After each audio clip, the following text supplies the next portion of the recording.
My daughter could not afford to fix her broken laptop. I secretly took it to get repaired as a surprise. When I went to collect it, the technician looked scared. "Ma'am, change your locks immediately and go to the police." He showed me the screen. My own daughter was planning to destroy me. Where are you watching from today? Drop your location in the comments below and hit that like and subscribe button.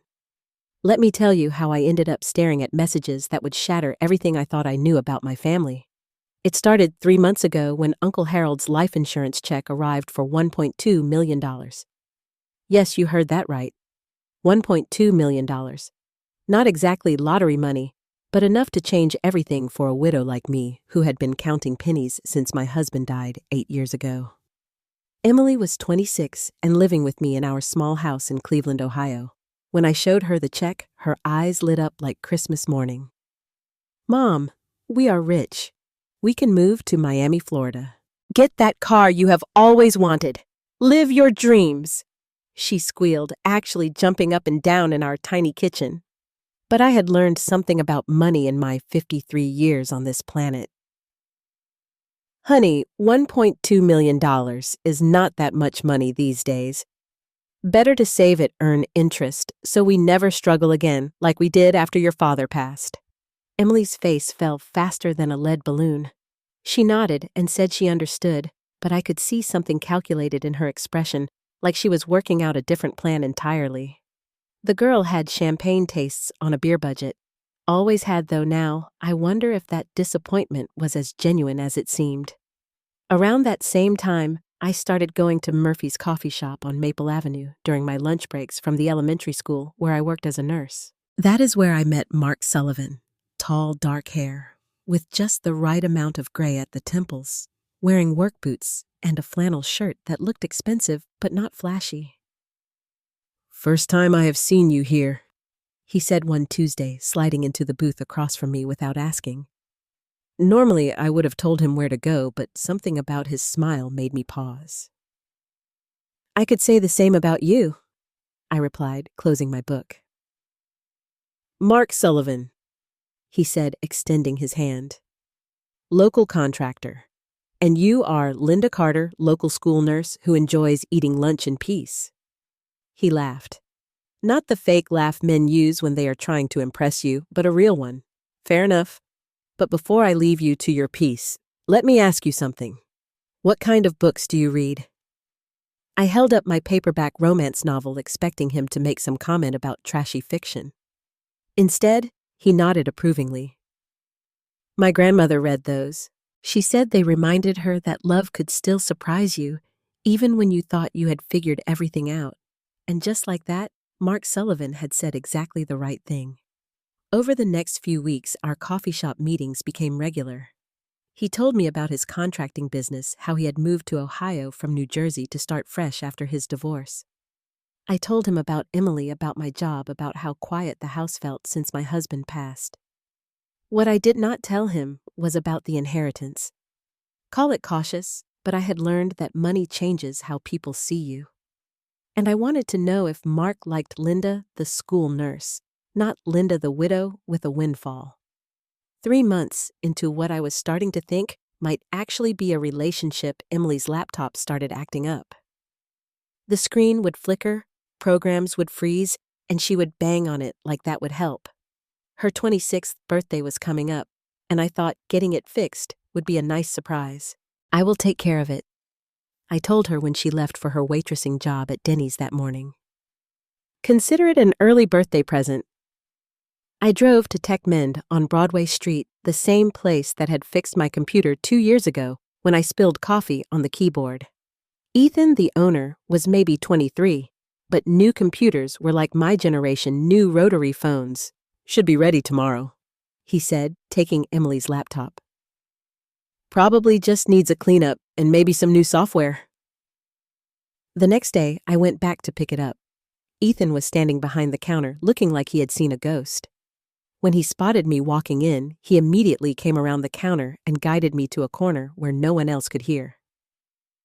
"Mrs. Carter," he said, his voice barely above a whisper. "I need to show you something. but you are not going to like it." My heart started hammering. What is wrong? Is the computer broken? No, ma'am. The computer is fine. It is what I found on it that is the problem. He led me to a workstation in the back and opened Emily's laptop. I was cleaning up her files when I found these messages. I almost deleted them, thinking they were spam. But then I realized what they were. The screen showed Emily's email, and there it was, in black and white. Messages between my daughter and someone identified as M. Sullivan. Sullivan with subject lines like payment schedule and target information. I grabbed the edge of the desk to steady myself as Ethan scrolled through the emails. They went back 2 months, right around the time I had first met Mark at the coffee shop. Payment upon completion, $60,000, read one message from Emily. She trusts people too easily. Lonely widow, been alone for 8 years. Inheritance worth $1.2 million. She mentioned interest in moving to a warmer climate. Another message from Mark. Confirmed coffee shop contact established. Target is receptive to attention. We will proceed with courtship phase. Need more details about her interests, daily routine, emotional vulnerabilities. Emily had responded with a detailed analysis of my life that read like an FBI profile. She knew I got up at 5:30 every morning, that I missed my husband most on Sunday evenings when we used to watch old movies together, that I was self-conscious about my gray hair, but too practical to spend money on coloring it.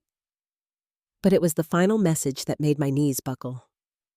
Once she is emotionally invested, convince her to put inheritance money into fake investment scheme. Standard elderly financial exploitation. She will never suspect family involvement. Ethan's voice seemed to come from very far away. "Mrs. Carter, you need to sit down. Should I call someone?" That is when I realized I was hyperventilating. My own daughter had hired the man I was falling in love with to seduce and rob me. Every meaningful conversation, every gentle touch, every moment I had, thought we were building something real. It had all been choreographed by Emily for $60,000. But as I sat in that computer repair shop, staring at the evidence of the most complete betrayal, I could imagine something interesting happened. Instead of falling apart, I felt something I had not experienced in years. Pure, cold rage. Not the hot anger that makes you do stupid things, but the calculating fury that makes you dangerous. "Ethan," I said, my voice steadier than I felt, "I need you to print all of these emails, every single one." "Yes, ma'am. Should I call the police?" I looked at the screen one more time, memorizing Mark's fake concern and Emily's casual cruelty. Not yet. First, I'm going to give them exactly what they are asking for, but they had no idea what they just unleashed.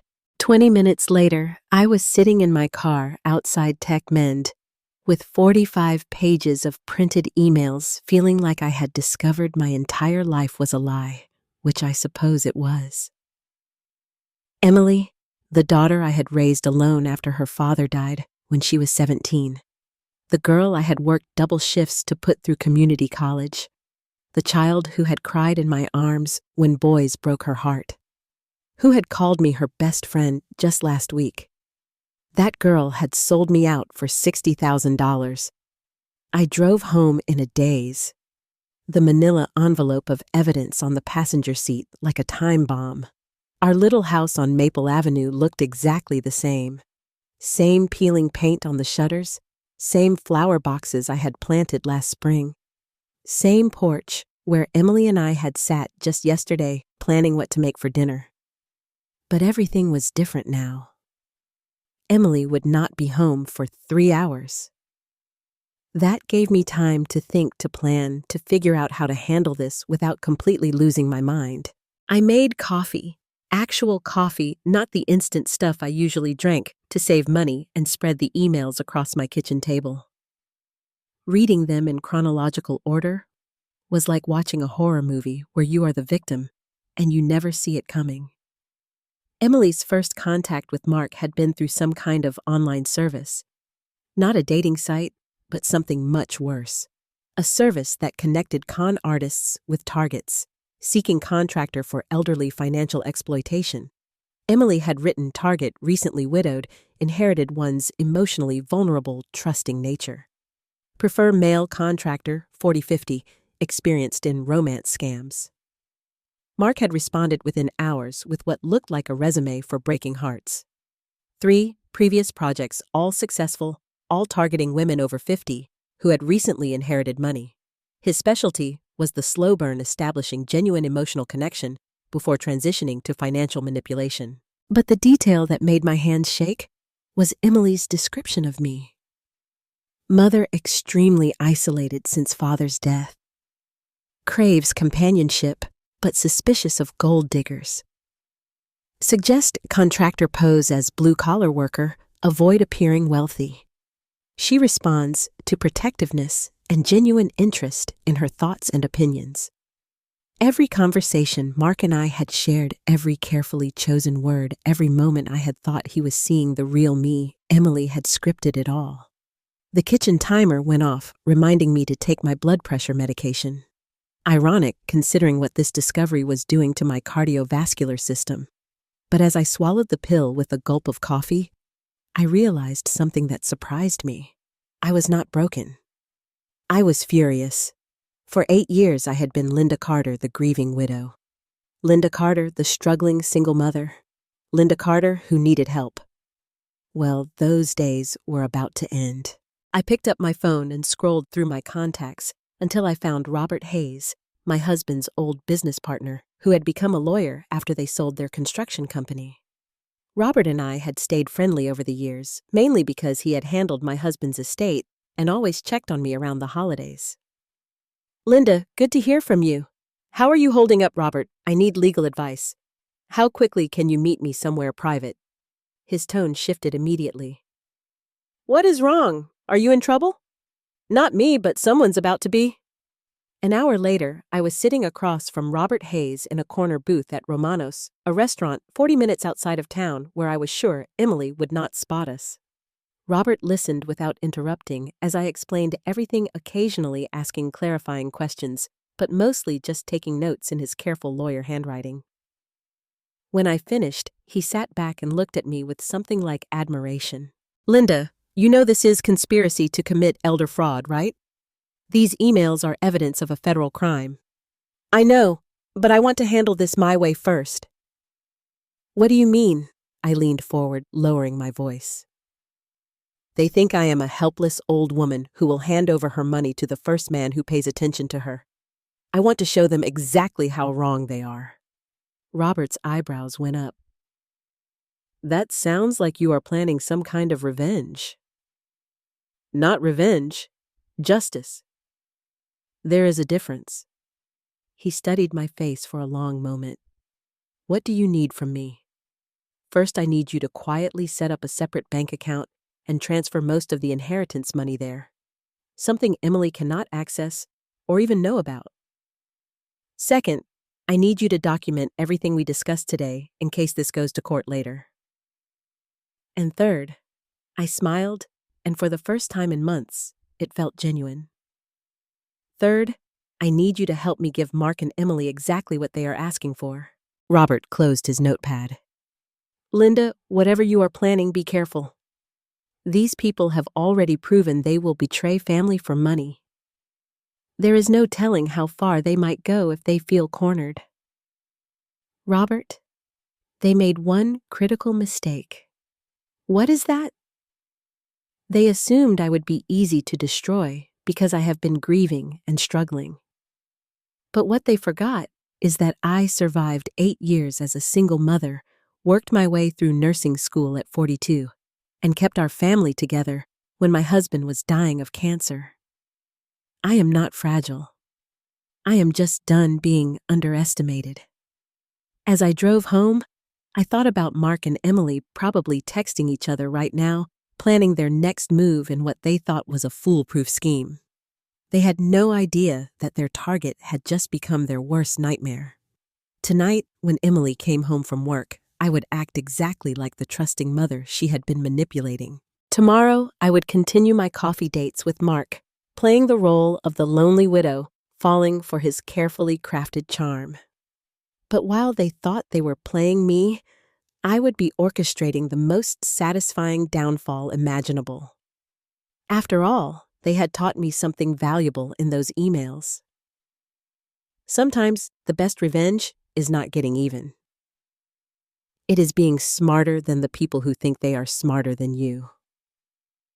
And I was about to prove just how smart a supposedly helpless 53-year-old school nurse could be. Mine. Emily bounced through the front door at 6:45, still wearing her Denny's uniform and smelling like coffee and pancake syrup. "Mom, how was your day?" she called out, dropping her purse on the kitchen counter, exactly like she had every day for the past 3 months. Except now, I knew she was checking to see if I had discovered anything, looking for signs that her perfect plan might be falling apart. "Fine, honey. Oh, I picked up your laptop today. It is on your dresser." I kept my voice light casual, like I was discussing the weather instead of covering up the fact that I had just discovered my daughter's plan to destroy my life. Emily's face lit up with what I used to think was genuine gratitude. Now I recognized it as relief that her communication channel with Mark was restored. "You are the best mom. I have got so much schoolwork to catch up on." Schoolwork, that was rich. According to the emails, Emily had dropped out of community college 8 months ago and had been lying about it ever since. Another detail I had missed while trying to be the supportive mother. "How was work?" I asked, setting 2 plates on the table for the dinner I had already prepared. "Busy.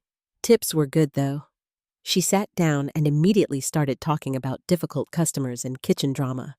The same routine we had fallen into months ago. But now I could see it for what it was. A performance designed to maintain the fiction that she was just a struggling young woman trying to make her way in the world. Every detail was calculated. The complaints about money to reinforce why she would need financial help. The stories about difficult bosses to generate my sympathy. Even the way she had started asking about my day, showing interest in my life, had been part of gathering intelligence for Mark. My phone buzzed with a text message. "Mark, right on schedule? Had a great time at coffee today. Would you like to have dinner Friday? I know a quiet place in Columbus." I showed Emily the message, watching her face carefully. "What do you think? Is it too soon to have dinner with him?" Emily's eyes flickered with what I now recognized as calculation. "Mom, you deserve to be happy. Mark seems really nice, and you have been alone for so long.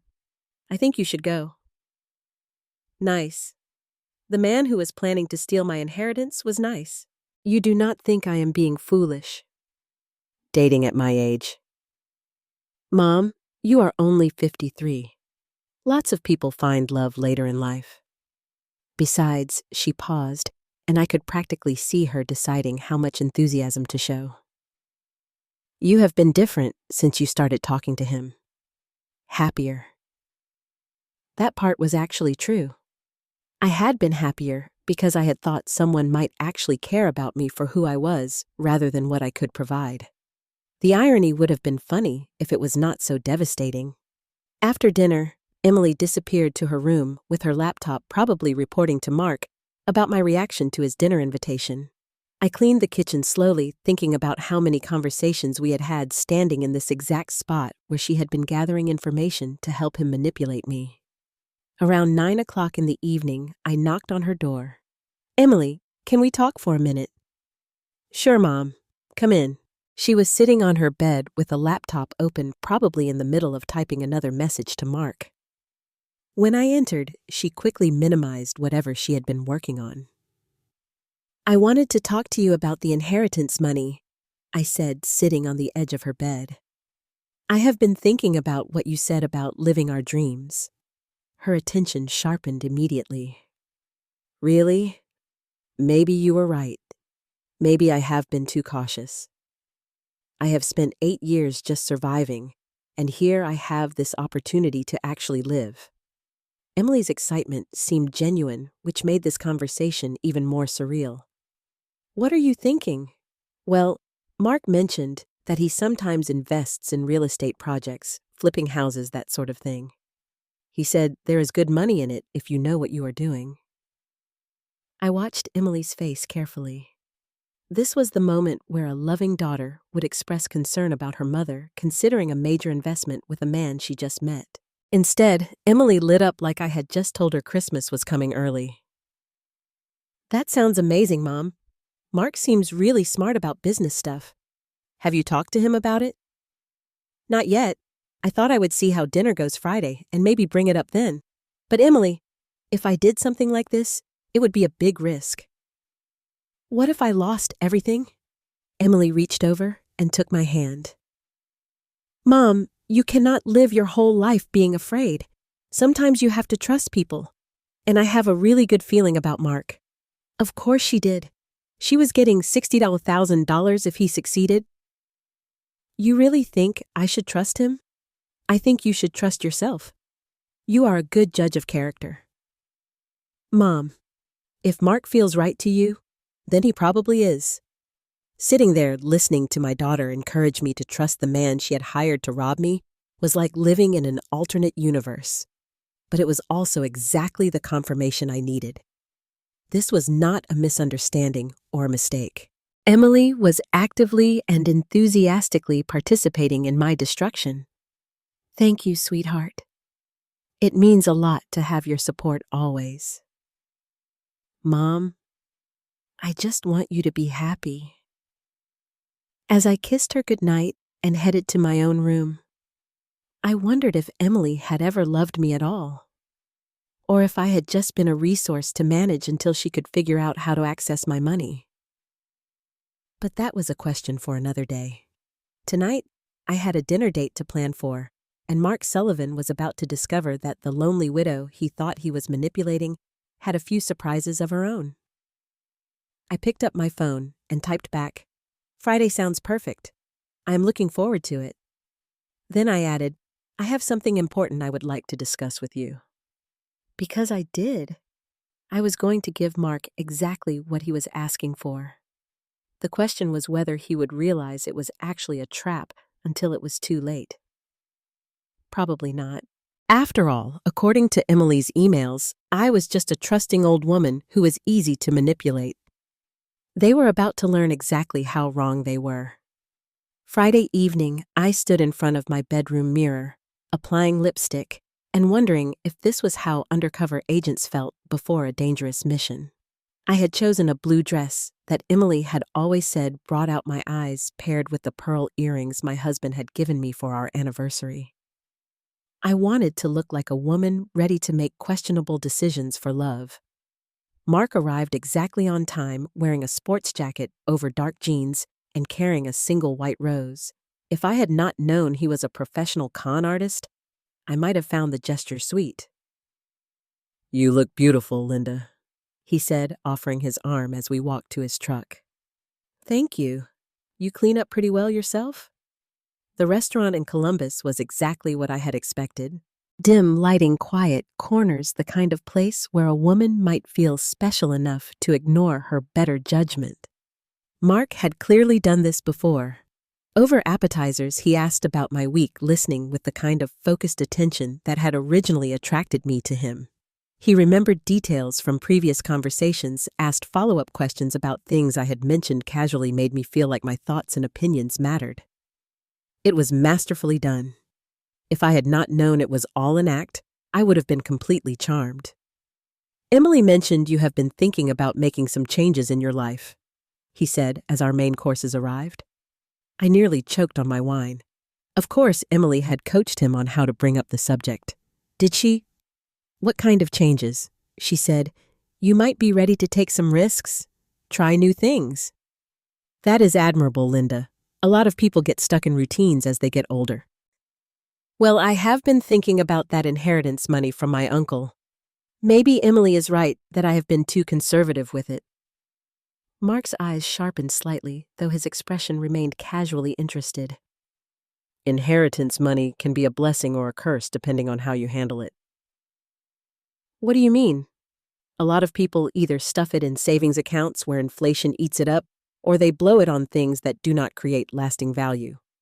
The smart move is to make it work for you. Here we go, I thought. Time for the sales pitch. I have done pretty well with real estate investments over the years, Mark continued. Nothing flashy, just buying properties, fixing them up, and selling them for a profit. It is steady money if you know what you are doing. That sounds complicated. Not really. The hard part is having enough capital to get started. Most people do not have the liquid cash needed to move quickly when good deals come up. I took a sip of wine and tried to look thoughtful. How much money are we talking about?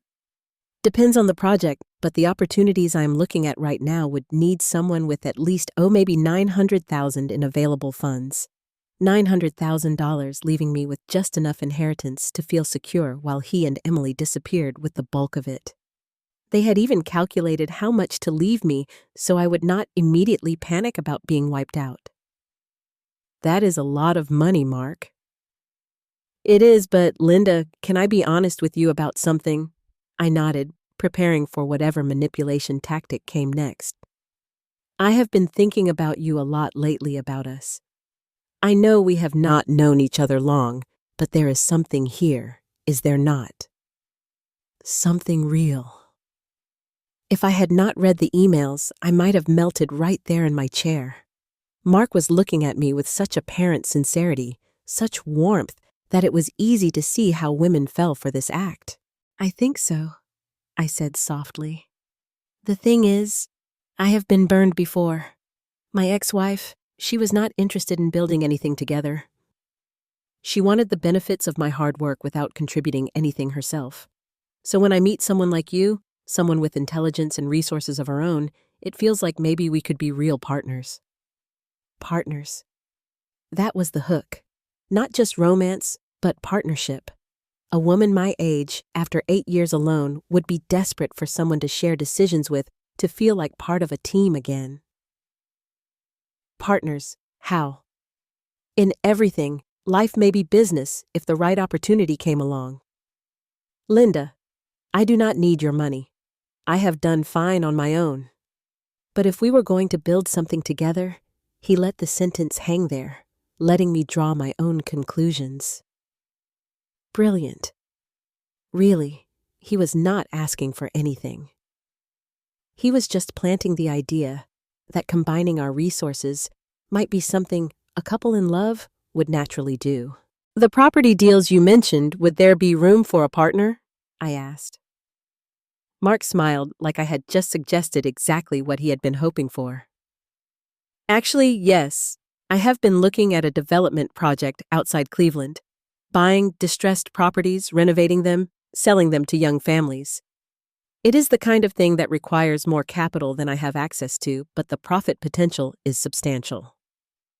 How substantial? Conservative estimate, a return of 30 to 40% within 18 months.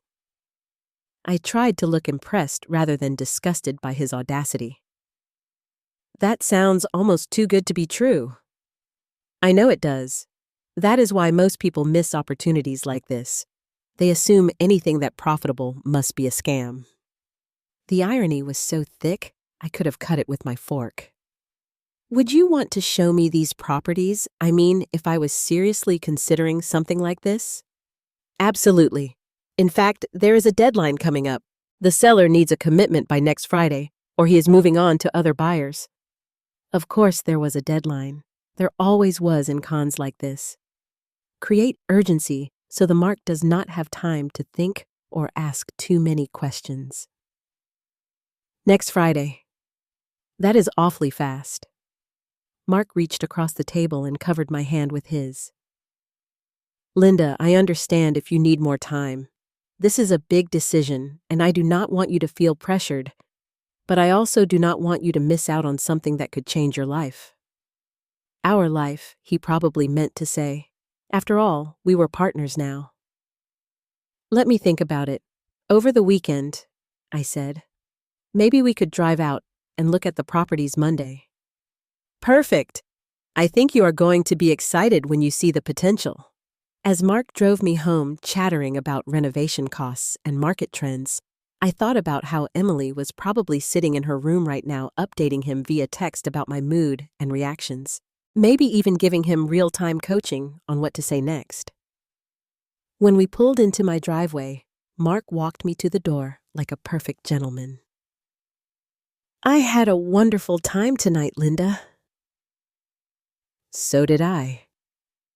He leaned in for what I assumed would be a goodnight kiss, and for a split second, I almost pulled away. But then I remembered that I was still playing the role of the unsuspecting widow, so I let it happen. It was a good kiss, I had to admit. Mark certainly knew what he was doing. I will call you tomorrow, he said. Maybe we can start looking at some preliminary numbers for the investment. I would like that. As I watched him drive away, I wondered how many other women had stood in their doorways feeling like they had just met their future, not realizing they had actually just met their destroyer. But Mark and Emily had made one crucial miscalculation. They assumed that being lonely and trusting made me stupid. Monday, when we drove out to look at those properties, they were going to discover just how wrong they were, because I had a few surprises planned that were not in any of Emily's coaching emails. Saturday morning, I woke up to the smell of bacon and coffee. Emily was making breakfast humming while she cooked, looking happier than I had seen her in months. Morning, Mom. How was your date? Wonderful, I said, accepting the plate she handed me. Mark is really something special. I can tell you are practically glowing. If only she knew what I was really glowing about. It was not romance. It was the anticipation of justice. Emily, can I ask you something? Of course. Do you think I am being smart about this dating, Mark? I mean, sometimes I worry that I am just lonely and making bad decisions because of it. Emily sat down across from me with her own plate, looking every inch the concerned daughter. Mom, you are one of the smartest people I know. You raised me, alone worked your way through nursing school, kept our family together when Dad was sick. Why would you suddenly become stupid about men? Because my own daughter taught me I thought but did not say. I just do not want to be one of those women who gets taken advantage of by some smooth-talking man. Mark does not seem like that kind of guy at all. He has got his own business, his own money. What would he want from you, except companionship? The question hung in the air between us. Emily asked it with such apparent innocence that for a moment I wondered if I had imagined the whole thing. Maybe there was some explanation for those emails that did not involve my daughter selling me out. Then I remembered the details, the way Mark knew exactly which topics would interest me, how he had mentioned specific things about my routine that I had never told him. The careful way he brought up the investment opportunity, making it seem like it was my idea. You are probably right, I said. I am overthinking things. You deserve to be happy, Mom. After everything you have been through, you deserve someone who treats you well. After breakfast, Emily disappeared to study at the library, which I now knew meant meeting Mark to coordinate their next move. That gave me the perfect opportunity to drive to Robert's office and update him on last night's dinner. So, he is going for the classic romance scam, Robert said after I had filled him in. Establish emotional connection, introduce investment opportunity, create urgency. The timeline is accelerating. He wants an answer by next Friday. That is sooner than I expected. Are you sure you want to go through with this? We have enough evidence to involve law enforcement right now. I have been thinking about that all morning. Robert, if we call the police now, what happens? Best case scenario, Mark gets arrested for attempted fraud. Emily probably faces charges as an accomplice. Probably the evidence is strong, but not ironclad. A good lawyer might argue that the emails were taken out of context, that there was no actual fraud since no money changed hands. And Mark, he is clearly a professional. His lawyer would claim it was all a misunderstanding, that he genuinely cared about you and the investment opportunity was legitimate. I thought about that for a moment. So they might walk away with nothing more than legal fees and embarrassment. It is possible the justice system does not always deliver justice, Linda. Then we stick with the plan, but I want you to make some changes to the setup. For the next hour, Robert and I refined the details of what we were calling Operation Turnout. By the time I left his office, I felt like a general preparing for battle rather than a victim preparing to be scammed. Monday morning came gray and drizzly, perfect weather for looking at distressed properties. Mark picked me up at 10 o'clock a.m., sharp, wearing work clothes and carrying a clipboard like he was conducting legitimate business. "Ready to see your future?" he asked, kissing my cheek as I got into his truck. "I am nervous," I said, which was actually true. Not about the fake investment, but about pulling off my own performance. That is normal. Big decisions should make you nervous. It means you are taking them seriously. The first property was a 2-story house in a neighborhood that had seen better days. Mark walked me through it like a professional contractor, pointing out structural issues that would need to be addressed, discussing renovation costs and timeline. It was impressive, actually. If he was not a con artist, he would probably make a decent contractor. "The seller is asking $220,000, he said as we stood in what used to be the living room. "I figure we would need another $120,000 in renovations, maybe $160,000 if we really want to maximize the profit. And we could sell it for how much? Comparable houses in this neighborhood after renovation are going for $480,000 to $520,000. So we are looking at a profit of around $200,000 on this property alone. That is incredible. And this is just one of 6 properties in the package deal." 6 properties. The numbers were getting bigger, which meant the hook was getting deeper. We spent 3 hours looking at houses, crunching numbers, discussing renovation timelines. Mark knew his business, I would give him that. If any of it had been real, it might have been a solid investment, but the tell was in the details he could not fake. When I asked about permits and inspections, he was vague. When I inquired about title searches and legal documentation, he deflected to discussions about profit potential. When I mentioned wanting to have the properties appraised independently, he explained why that would be unnecessary, given the seller's timeline. Classic con artist behavior: rush the mark past the practical details and focus on the emotional appeal of the opportunity. By the time we finished the tour, Mark was clearly confident that he had me hooked. We stopped for lunch at a diner outside town, and he pulled out a folder of documents that looked impressively official. "I have prepared a preliminary partnership agreement," he said, sliding papers across the table. "Nothing binding, just outlining how we would structure the investment and profit sharing." I scanned the documents, noting how they were designed to look legitimate while being completely meaningless. Lots of legal-sounding language that actually committed Mark to nothing while giving him access to my money. "This looks complicated," I said.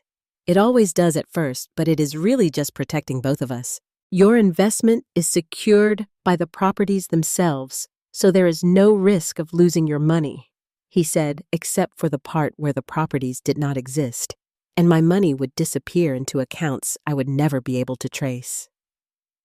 "Mark, can I ask you something?" "Anything." "Why me? I mean, you could probably find investors with a lot more money than I have." For just a second, his mask slipped. I saw him calculating how to answer, probably trying to remember what Emily had told him about my insecurities. "Linda, this is not just about the money. Yes, your inheritance gives us the capital we need to make this work, but I want to build something with you. Not just a business partnership, but a life partnership. I have been alone for 3 years since my divorce, and I never thought I would find someone I could trust with both my heart and my future." It was a beautiful speech, probably the same one he had given to his previous 3 victims. "I want to do this," I said, meeting his eyes directly. "I want to be partners with you." Mark's smile was radiant. Really? When do we start? I will call the seller tonight. Tell him we are ready to move forward. You will need to have the funds available by Friday for the closing. $800,000. That is right. I know it is a lot of money, but Linda, this is going to change everything for us. As we drove back to my house, Mark chattering excitedly about our future together. I thought about how Emily was probably bouncing off the walls right now counting her $60,000 payday. They both thought they had won. But what they did not know was that while they had been teaching me about deception and betrayal, I had been learning some lessons of my own, and their education was about to begin in the most unpleasant way possible. Friday could not come soon enough. Tuesday morning, I called the bank and asked to speak with Rachel Bennett, the investment advisor I had been working with since I received the inheritance. Rachel was maybe 35, whip-smart, and had never once treated me like a confused old lady who needed her financial decisions made for her. "Mrs. Carter," she said when I arrived for our appointment, "I have to say this request is highly unusual. I know it is, but I need you to trust me on this. You want to withdraw $900,000 in cashier's checks, but you will not tell me what the investment is." Rachel, have I ever made a poor financial decision in the 8 months we have been working together? No, you have not. You have been extremely conservative, actually. Almost too conservative. Then please trust that I know what I am doing now. Rachel studied my face across her desk. "Mrs. Carter, I have to ask, is someone pressuring you to make this investment? Elderly financial exploitation is more common than people realize." If only she knew how right she was. No one is pressuring me. This is my decision, and I have thought it through carefully. After another 10 minutes of questioning, Rachel reluctantly agreed to prepare the cashier's checks, but I am noting in your file that I advised against this transaction. That is fine.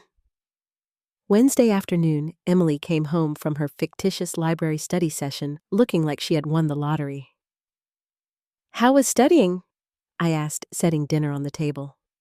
"Productive," she said, practically vibrating with excitement. "Mom, I have been thinking about what you said about Mark's investment opportunity. I really think you should go for it." "You do? I have been doing some research on real estate investments, and the numbers he showed you sound really solid." "Research right. More like celebrating with Mark about how perfectly their plan was working. I am glad you think so because I have decided to do it." Emily's face lit up like 4th of July fireworks. "Really, that is amazing. The closing is Friday afternoon. Mark says after that we will be official business partners." "Mom, I am so proud of you for taking this chance.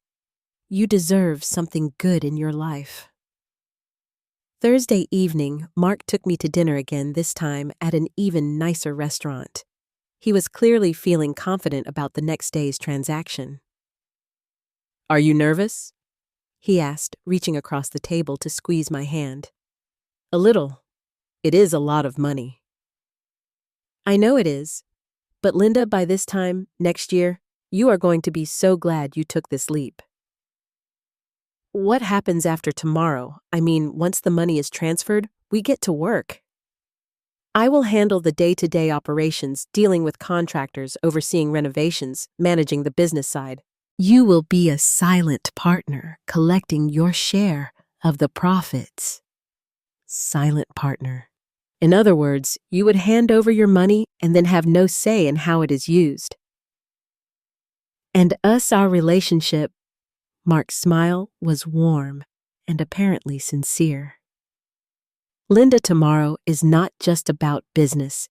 It is about committing to building a future together. Once we are partners in this investment, I want to start planning the rest of our lives too." "What do you mean?" "I mean, maybe it is time we started talking about moving in together, combining our lives completely." The audacity was breathtaking. He was planning to take my money and then move into my house so he could have complete access to whatever was left. "That sounds wonderful," I said, playing my part. I would like that very much. Friday morning dawned bright and clear, like the universe was highlighting the irony of what was about to happen. Emily made pancakes for breakfast, chattering about how exciting it was that I was taking such a big step. "When will you know if the investment went through?" she asked. "Mark said we would know by tonight. The paperwork takes most of the day, and then you will be business partners among other things." Emily hugged me before leaving for her fake job. "I love you, Mom. I am so happy for you." I hugged her back, wondering if this would be the last time she would voluntarily touch me. Mark arrived at 2:00 p.m. sharp to pick me up for the closing. I had the cashier's checks in my purse along with a few other documents he did not know about. "Ready to change our lives?" he asked, kissing me. "Hello. I have never been more ready for anything." The closing was at a title company 40 minutes away, in a part of town I was not familiar with. As we drove, Mark chatted about renovation schedules and profit projections, clearly savoring his approaching victory. The building looked professional enough from the outside, but when we walked into the office, I noticed details that Mark probably hoped I would miss. The furniture was generic rental stuff. The woman behind the desk looked nervous. The paperwork was staged on the conference table like props in a play. But I played my part perfectly, asking exactly the kinds of questions a trusting investor would ask, while studiously avoiding the ones that would expose the fraud. "Everything looks in order," the fake title agent said after we had spent an hour reviewing meaningless documents. "All we need is the investment funds."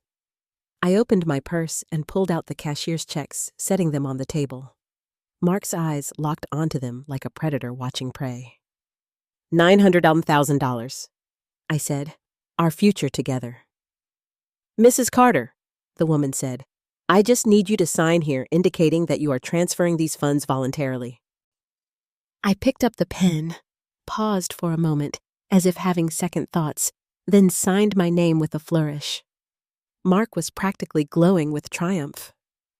"Linda, you will not regret this." "Oh, I am sure I will not." The woman gathered up the checks and the signed paperwork.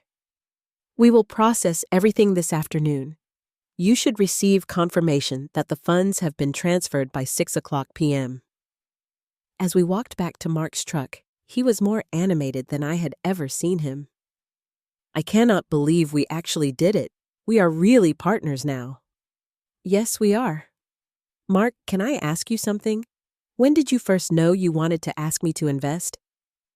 He considered the question, probably trying to remember what story he was supposed to tell. "I think it was during our second coffee date. You mentioned being concerned about your financial future, and I realized I might be able to help." Interesting. According to Emily's emails, he had been planning the investment pitch since before our first meeting. "I want to celebrate tonight," I said. "Maybe you could come over for dinner. I will cook." "I would love that, around 7:00. "Perfect, and Mark invite Emily to join us. I want the three of us to celebrate together." Mark's smile flickered for just a second. Emily, my daughter, the woman whose advice convinced me to trust him. I was looking forward to that dinner more than Mark could possibly imagine, because it was going to be the last meal they ever shared as co-conspirators. At 6:47 p.m., my phone rang. Mark's name lit up the screen, and I could practically hear the excitement in his voice before I even answered. "Linda, the transfer went through perfectly. We are officially partners." "That is wonderful news," I said, stirring the sauce for the pasta dinner I had prepared. "I cannot wait to celebrate. I am bringing champagne." "We have a lot to toast tonight." "Yes, we certainly do." Emily arrived home at 6:55, still wearing her Denny's uniform, but moving with barely contained energy. She hugged me tighter than usual, and I wondered if it was guilt or excitement driving the extra affection. "How did everything go today?" she asked. "Perfectly. Mark will be here in a few minutes to celebrate." "This is so exciting, Mom. You are going to be rich."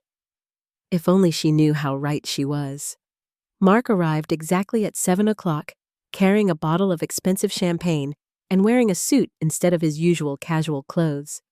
He looked like a man who had just pulled off the crime of the century, which I supposed he thought he had. "Emily," he said when he saw my daughter, embracing her like an old friend. "Your mom told me you encouraged her to take this investment opportunity. That is quite a daughter you have there, Linda." Emily beamed at the praise. "I just want Mom to be happy." We sat down to dinner like any normal family celebrating good news. Mark opened the champagne and proposed a toast. "To new partnerships," he said, raising his glass. "And to the courage to take chances on the future to trust," I added, clinking my glass against his. "And to getting exactly what you deserve." Throughout dinner, Mark regaled us with stories about his previous real estate successes, probably none of them true. Emily hung on his every word, asking intelligent questions and making supportive comments. They played their parts beautifully. If I had not known better, I might have thought Mark actually cared about me, and Emily was genuinely happy for my good fortune. Around 8:30, as I was serving dessert, my phone rang. Marcus' name appeared on the screen. "Excuse me," I said, stepping into the kitchen to answer. "Marcus, is everything ready?" "Everything is in place. Are you sure about the timing?" "Perfect timing. Give me 2 minutes." I returned to the dining room where Mark and Emily were chatting quietly. They looked up expectantly when I rejoined them. "That was my lawyer," I said. "He has some news about the investment." Mark's face changed instantly. "Your lawyer? Why would your lawyer be calling about our investment?" "Because I asked him to look into it. Mark, I hope you do not mind, but before I committed $900,000, I wanted some legal advice." The color drained from Mark's face. Emily looked confused, glancing between us like she was missing something important. "What kind of legal advice?" Mark asked carefully. "Well, Marcus ran background checks on the title company, verified the property ownership records, that sort of thing. Standard due diligence for any major investment." Mark was gripping his champagne glass so tightly I thought it might shatter. "And what did he find?" Mark asked. "Some very interesting information," I said evenly. "For instance, did you know that the title company we went to today does not actually exist? The business license is fake, the office is rented under an assumed name, and the woman who processed our paperwork is not a licensed title agent." Emily's face went pale. "Mom, what are you talking about?" "I am talking about the fact that your boyfriend here just stole $900,000 from me." Mark stood up abruptly, nearly knocking over his chair. "Linda, I think there has been some misunderstanding. Let me make some calls, figure out what went wrong." "Sit down, Mark." Something in my voice must have warned him, because he slowly sank back into his chair. "There is no misunderstanding. You see, I have known about your little scheme for almost a week now." Emily found her voice. "Mom, what scheme? I do not understand. What is happening?" I walked to the kitchen counter and returned with the manila envelope I had picked up from Techmint 6 days ago. "Maybe these will help clarify things." I dumped the 45 pages of printed emails onto the dining room table. Emily's face went white as she recognized her own words staring back at her. "You know, Emily, I always wondered how Mark knew so much about me. How he seemed to understand exactly what I needed to hear.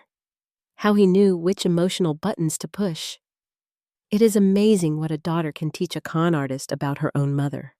Mark was staring at the emails like they were evidence at his own murder trial, which in a way they were. "Payment upon completion, $69,000. I read aloud from one of Emily's messages. "Target is receptive to attention. We will proceed with courtship phase." Emily's mouth opened and closed like a fish gasping for air. "Mom, I can explain." Can you explain why you sold me out for $60,000? Can you explain why you helped a stranger plan to destroy my life?" "It was not supposed to hurt you," Emily whispered. "Mark said the investment was real, that you would make money." Mark said a lot of things, most of them lies. Mark finally found his voice. Linda let us all just calm down and discuss this rationally. Oh, we are going to discuss it, I said coldly. But first let me tell you what really happened to your $900,000. I pulled out my phone and showed them a bank statement. You see, the cashier's checks I gave you today were real.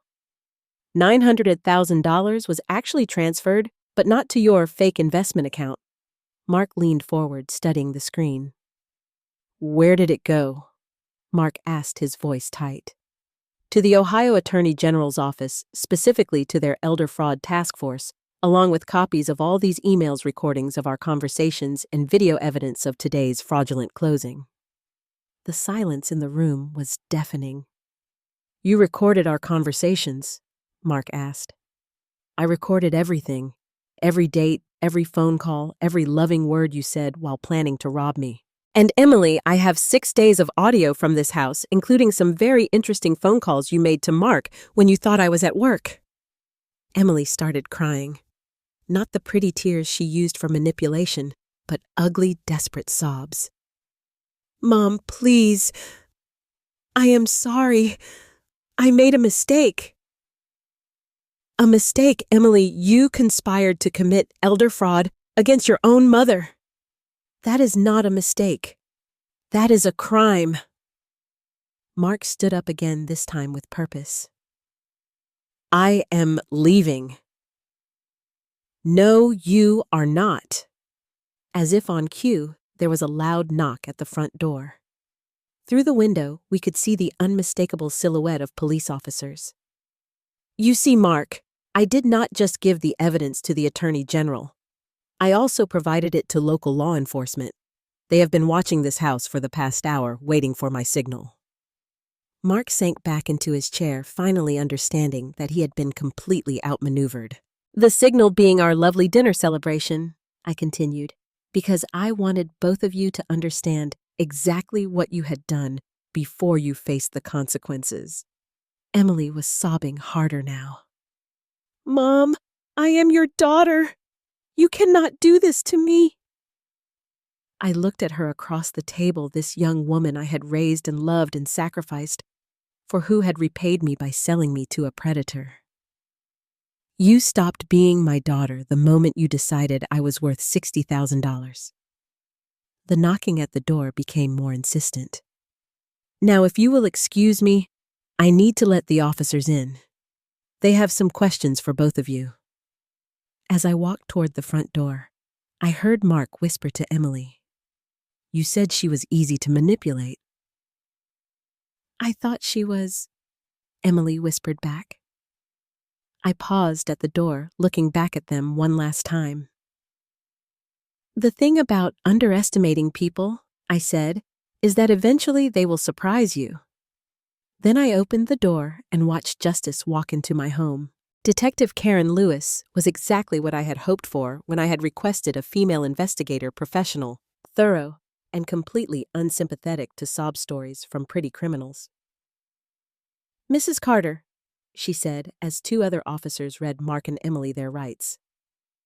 We will need you to come to the station to give a formal statement. Of course. Should I follow you there? Actually, we would prefer if you rode with us. This is now an active crime scene, and we will need to process it. I gathered my purse and the spare copies of evidence I had prepared, watching as Mark and Emily were led to separate police cars. Emily turned back to look at me one last time, her face streaked with tears and mascara. Mom, please do not do this. I am sorry. I met her gaze steadily. I am sorry too, Emily. Sorry that I raised a daughter who thought love was for sale. At the police station, I spent 3 hours walking Detective Karen Lewis through the entire timeline from the moment I discovered the emails to tonight's dinner confession. She recorded everything, occasionally asking clarifying questions, but mostly just listening with the focused attention of someone building an airtight case. Mrs. Carter, she said finally, I have to say, this is one of the most thorough evidence packages I have ever seen. You documented everything. I had a good teacher. My husband always said that if something was worth doing, it was worth doing right. The recordings you made are particularly damaging. In Ohio, you only need one-party consent for audio recordings, so everything you captured is admissible. What happens now? I asked. Mark Sullivan is looking at multiple felony charges, conspiracy to commit elder fraud, wire fraud, identity theft. With his apparent history of similar crimes, he is probably facing 8 to 10 years. And Emily, Detective Lewis' expression softened slightly. Your daughter is looking at conspiracy charges as well. As a first-time offender, she might get off with probation and restitution, but that depends on the prosecutor and the judge. I thought about that for a moment. Detective, I want to make something clear. I am not looking for revenge against Emily. I am looking for justice. If she can genuinely acknowledge what she did and make amends, I am open to discussing alternatives to prosecution. That is very generous of you considering what she put you through. She is still my daughter, but I will not be manipulated by guilt or family obligation anymore. If she wants forgiveness, she will have to earn it. It was nearly midnight when Robert picked me up from the police station. We drove through the quiet streets of Cleveland in comfortable silence for a few minutes before he spoke. How do you feel? Tired, sad, but also... I paused, searching for the right word. Powerful. For the first time in years, I feel like I have control over my own life. You handled this brilliantly, Linda. The way you turned their own plan against them was inspired. I had advantages they did not count on. They assumed I was isolated, that I did not have resources or people who cared about me. They were wrong on both counts. Robert pulled into my driveway, and I looked at my house with new eyes. 3 hours ago, it had been the scene of the most elaborate betrayal I could imagine. Now it was just home again. What is next? Robert asked. First, I need to change all my locks and security codes. Then I need to figure out how to rebuild my life without Emily in it. That is going to be the hardest part. I thought about that as I walked up to my front door. The house felt different with Emily gone, quieter, but also somehow cleaner, as if removing her presence had eliminated a toxin I had not even realized was there. In the kitchen, I cleared away the dinner dishes from our last meal together, probably forever. The champagne Mark had brought was still sitting on the counter, half full. I poured it down the drain and put the bottle in the recycling bin. Then I walked through the house looking at family photos that would need to be removed, Emily's belongings that would need to be packed up, the traces of a relationship that had apparently never been real. My phone rang at 7:00 a.m. the next morning. Detective Karen Lewis with an update. Mrs. Carter, I wanted to let you know that Mark Sullivan has requested to speak with his attorney about a plea deal. He is apparently very interested in avoiding trial. What kind of plea deal? Full confession, restitution of all stolen funds, and information about his previous victims in exchange for a reduced sentence. Previous victims. We ran his fingerprints and discovered that Mark Sullivan is not his real name. He is actually Michael Chen, wanted in 3 other states for similar schemes. Your case might help us close several outstanding investigations. I thought about those other women, other families destroyed by Michael's lies. What about the money? Can it be recovered? That is the interesting part. The account where your funds were transferred was actually controlled by the Attorney General's office. We have been tracking this type of fraud for months, and your cooperation allowed us to set up a sting operation. So the $900,000 is completely safe. In fact, it has earned about $300 in interest while sitting in the state account. I started laughing, which probably sounded a little hysterical. So I actually made money on this investment. In a manner of speaking, yes. After hanging up, I sat in my kitchen drinking coffee and thinking about the irony. Mark's plan had been to steal my inheritance and disappear. Instead, he had walked straight into a trap that would send him to prison and help law enforcement catch other predators like him. Sometimes, justice had a sense of humor. My doorbell rang around noon. Through the window, I could see a young woman I did not recognize, well-dressed and carrying a briefcase. "Mrs. Carter, I am Jennifer Walsh, Emily's court-appointed attorney. I was hoping we could talk." I invited her in, curious about what Emily's legal strategy might be. "Mrs. Carter, Emily asked me to convey her apologies for everything that happened. She wants you to know that she never meant for things to go as far as they did." "How far did she mean for them to go?" Jennifer looked uncomfortable. "She claims she thought the investment opportunity was legitimate, that she was just introducing you to someone who could help you make money, Ms. Walsh." I have recordings of Emily coaching Mark on my emotional vulnerabilities, my daily routine, and the specific phrases that would manipulate me most effectively. "Those are not the actions of someone who thought she was helping." "I understand your anger." "It is not anger anymore. It is clarity. For 26 years, I had prioritized Emily's needs over my own. I sacrificed my education, my career opportunities, my social life to be the mother I thought she needed. This is how she repaid me." Jennifer opened her briefcase and pulled out a document. "Emily has written you a letter. She asked me to give it to you personally." I took the letter but did not open it. "What does she want?" "She is hoping you will consider allowing her to plead to a misdemeanor with community service instead of the felony charges. She is also asking if you would be willing to testify as a character witness." I looked at Jennifer for a long moment. "Ms. Walsh, your client helped a career criminal plan to destroy her own mother's life for money. What character exactly would I be witnessing to? She is very young, and she made a terrible mistake. She is 26 years old. That is old enough to understand the difference between right and wrong." After Jennifer left, I sat on my couch holding Emily's unopened letter. Part of me wanted to read it to see if she had finally found the honesty that had been missing from our relationship for months. But another part of me knew that anything Emily wrote now would be designed to manipulate my emotions and save herself from consequences. I had already fallen for that trick once. Instead, I put the letter in my desk drawer, unopened.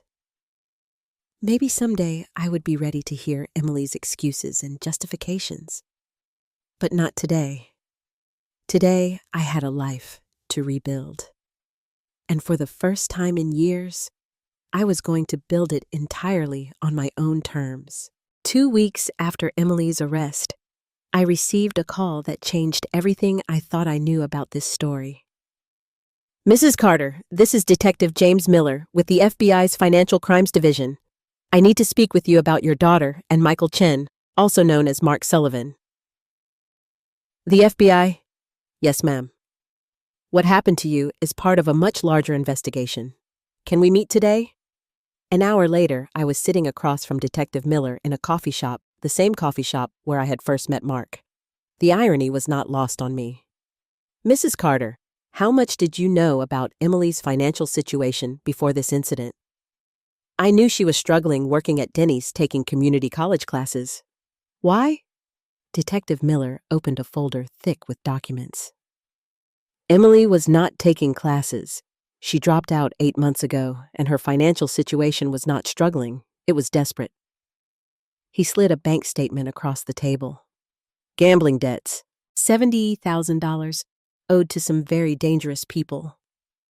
I stared at the numbers, trying to process what I was seeing. Gambling debts, online poker, sports betting, casino losses in 3 different states. Emily was in serious trouble, the kind that gets people hurt if they do not pay up quickly. But she never said anything about gambling. "Because she was in over her head and terrified," Detective Miller said.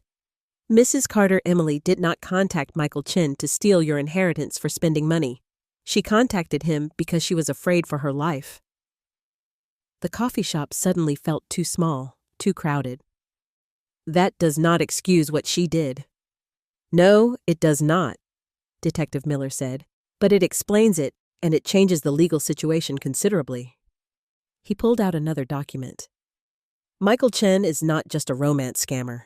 He runs a sophisticated criminal organization that preys on desperate people, forcing them to target their own families.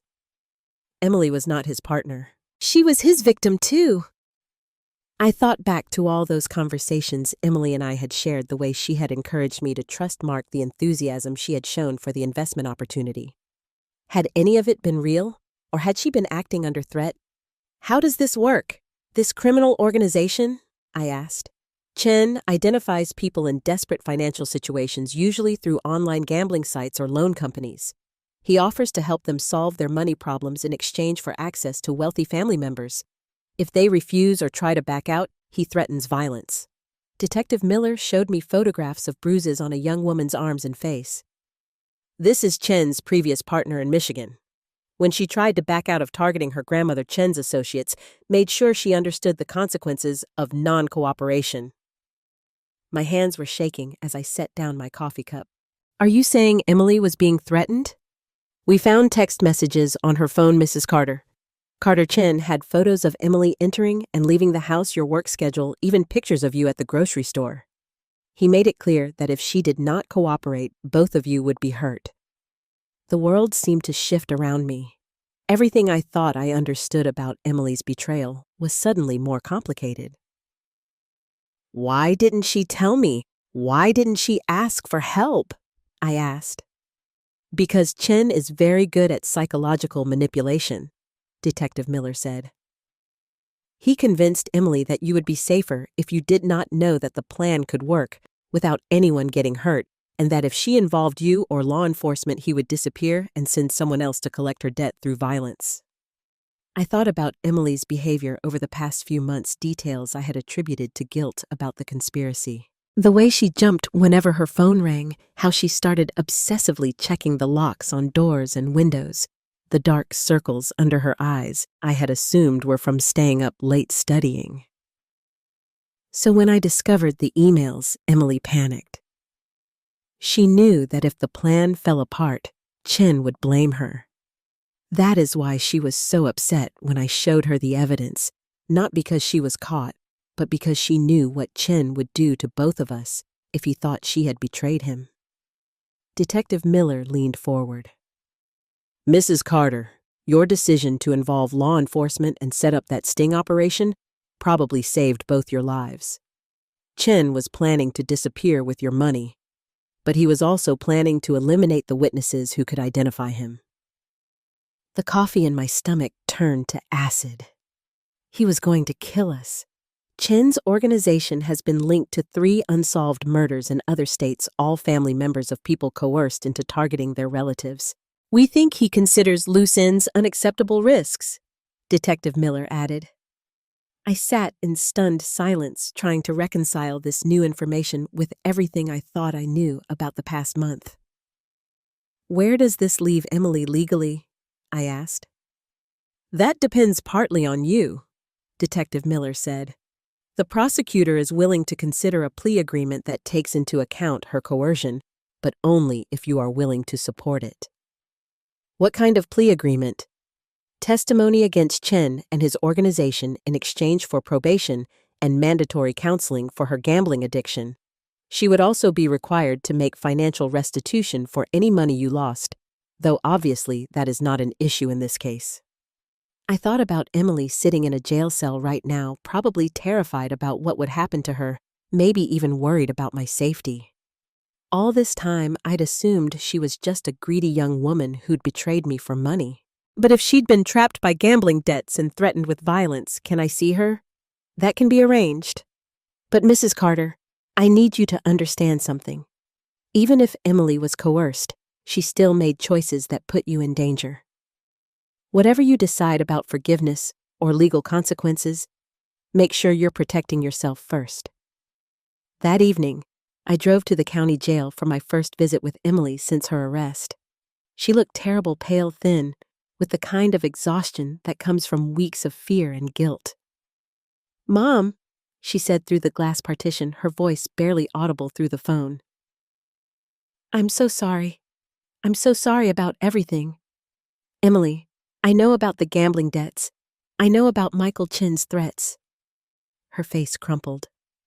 I wanted to tell you, But he said he'd hurt you if I did. He had pictures of you, Mom. He knew where you worked, what time you got home.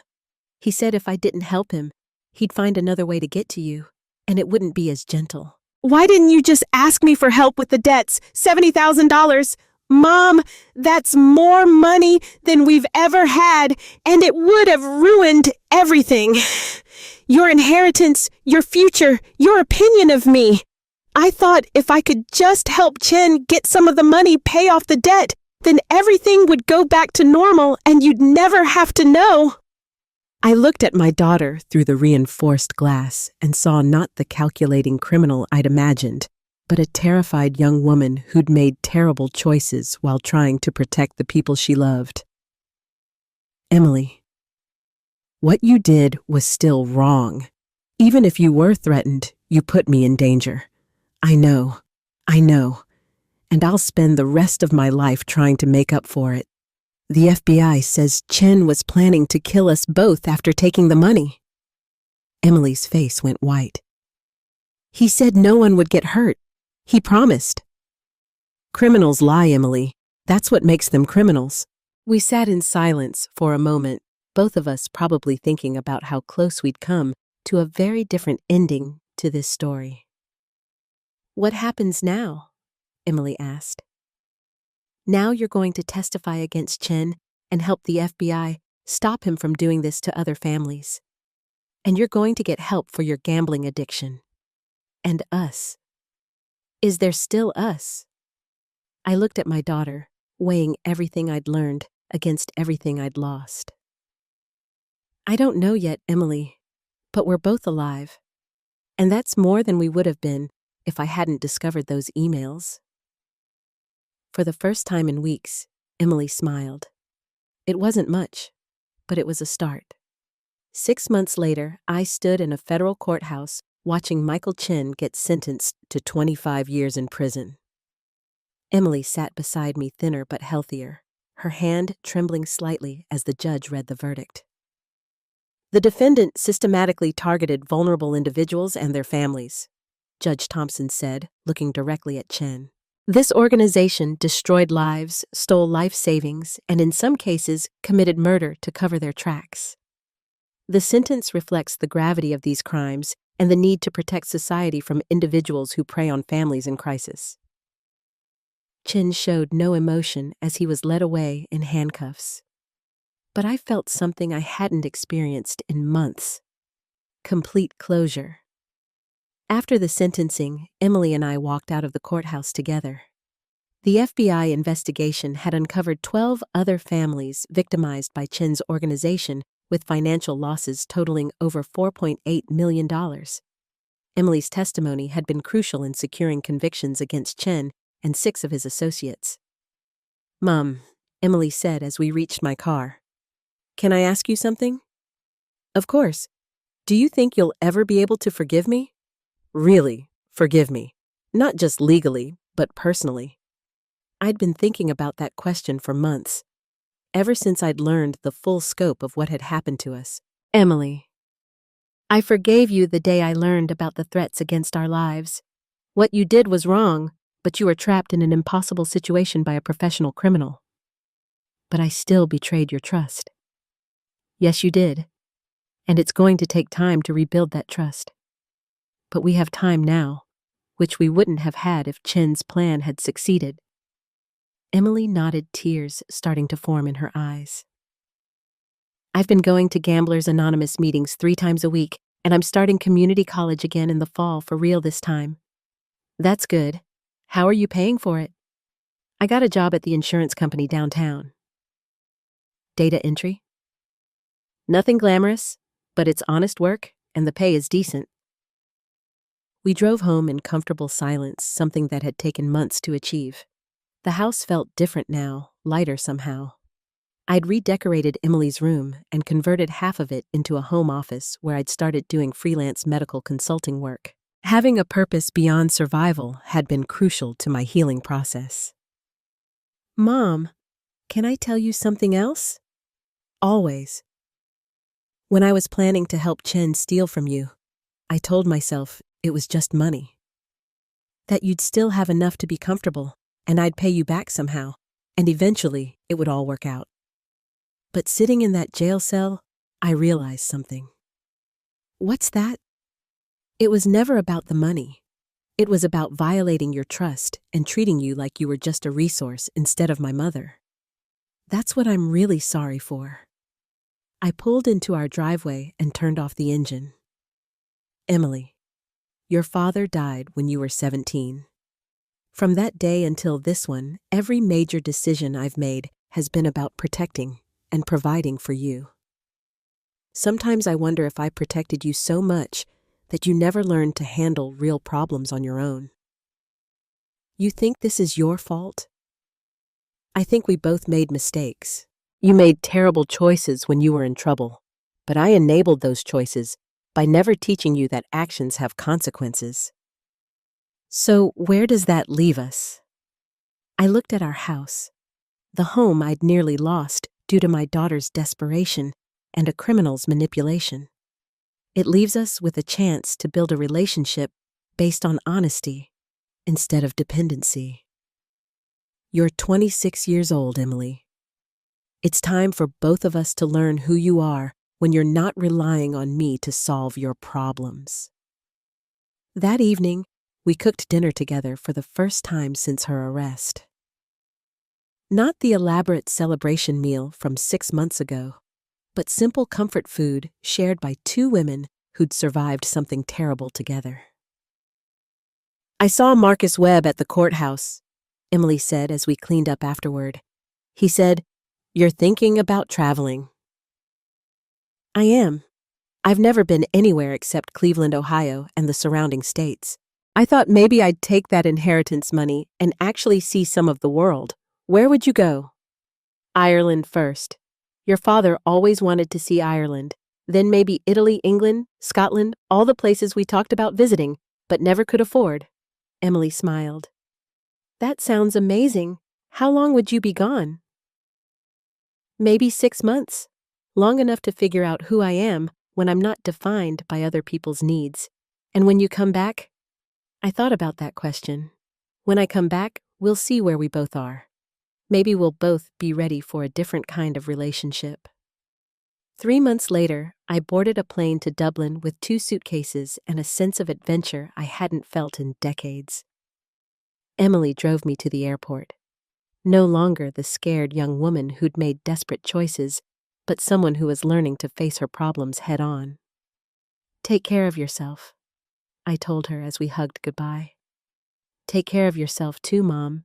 You deserve this. As the plane lifted off, I looked down at Cleveland, Ohio, getting smaller below me, and thought about everything that had led to this moment. Emily's betrayal had nearly destroyed me. But it had also forced me to discover strengths I didn't know I possessed. I'd learned to trust my instincts instead of ignoring red flags for the sake of politeness. I'd learned that family relationships require mutual respect, not just unconditional love. Most importantly, I'd learned that at 53, my life was far from over.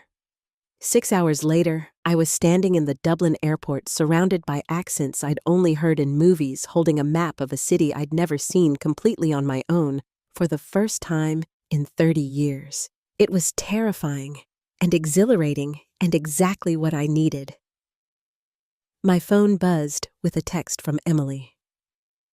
Safe travels, Mom. Thank you for teaching me that it's never too late to start over. I smiled and put the phone away. She was right about starting over, but she'd gotten one thing wrong. I wasn't starting over. I was finally starting to live. And that was worth more than any inheritance could ever be. If the end, sometimes the best revenge isn't getting even. It's becoming everything your enemies never thought you could be. Sometimes the greatest betrayal leads to the greatest liberation.